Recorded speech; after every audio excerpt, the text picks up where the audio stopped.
Svoj deň si neviem predstaviť bez predovšetkým pravidelných ranných rituálov. Samozrejme, ten deň začína ako pre veriaceho človeka u mňa tiež rannou modlitbou, potom nasledujú také štandardné veci každé ráno, ako sú raňajky, ranná hygiena, zvítanie sa s manželkou ráno a samozrejme, kým sme mali menšie deti, tak súčasťou toho rána vždy pre mňa bola aj príprava raňajok a desiaty pre deti do školy.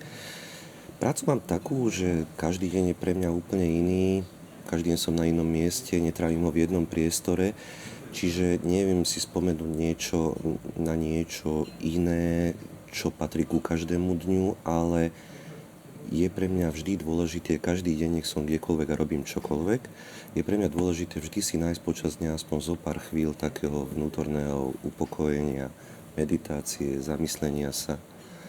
To je niečo veľmi dôležité.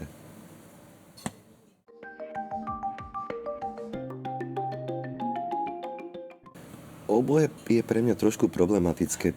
Priznám sa, že nie som zástancom príliš racionálnej stravy a skôr som zvyknutý od detstva na takúto slovenskú klasiku, že väčšinou je to chleba nie z cibulova s masťom, ale chleba s maslom a k tomu prípadne nejaká saláma a niečo také, ale ráno by som asi nezačínal chlebom s cibulou.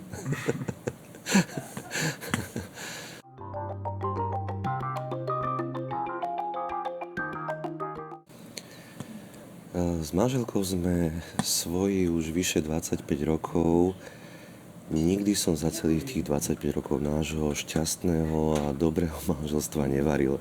Jediné, čo viem uvariť, je čaj a párky. Keď boli naše deti malé a manželka mala v práci predĺžený deň, tak samotné deti si vždy robili srandu, že dnes mama príde neskoro, večer uvarí ocino, čiže určite budú párky.